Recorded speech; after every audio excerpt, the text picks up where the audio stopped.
হলো সেইগুলি অপশন হিসেবে ট্রিট হলো। আর পরীক্ষার ফলে এইরকম করেই অপশনস গুলো আসে।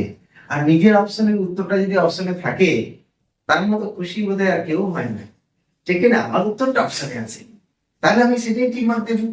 কেউ এটা দেবে, কেউ ওটা দেবে, কেউ এটা দেবে, কিন্তু অরিজিনাল অ্যান্সার কোনটা এটা তো এখনই জানা যাবে। আর এদের মধ্যে একটা উত্তর আছে, জানো কোনটা? এটা না হয়, এটাও না হয়। এখন এই দুটো ক্রিজে রয়েছে, কোনটা হবে? which one correct? এই দুটোর মধ্যে একটা আছে, সেটা কি? এটাও না হয়। দিস ইজ দ্য অ্যান্সার, তোমারটাই ঠিক। 0.001 কি করে হলো? এবার শুনে নাও।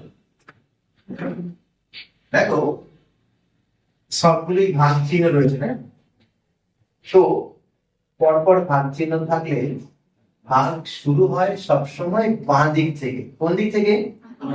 বাঁ। বাঁ দিক তোমাদের কোনটা? এই দিকটা, এই দিকটা, ওই দিকে ডান দিক।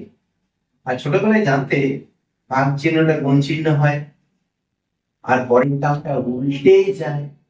উল্টে যায় মানে 1/, হয়ে যায় মানে অনন্যক বলে, বা ইংরেজিতে বলে রেসিপ্রোকাল। এটাও তাই হয়, 1/10 into 1/10 into 1/10, একই কাজ। সব ভাগগুলো গুণ হলো, আর পরেরটা উল্টে উল্টে উল্টে। একটা 10 কাটতে ইচ্ছে করছে, ইচ্ছে করছে কিনা? আচ্ছা নিচে কি থাকে তাহলে? 1/1000। 1/1000 কে কি লেখা যায়? 1/10⁻³ লেখা যায়। এই 10⁻³ টাকে উপরে তুললে কি লেখা যায়? নিচের পাওয়ার উপরে গেলে মাইনাস হয়ে যায় বা চেঞ্জ হয়ে যায়, মাইনাস থাকলে প্লাস হয়, প্লাস থাকলে মাইনাস হয়। আর কি লেখা যায়? দশমিক দিয়ে 0.001। কটা জিরো আছে নিচে? তিনটে থাকার জন্য 0.3 ঘর পরে বসে ডান দিক থেকে। তো 1 তো এক ঘর রয়েছে, আরো 2 ঘর দিলাম, তাহলে 3 ঘর হয়ে গেল, নিয়ে দশমিকটা দিলাম।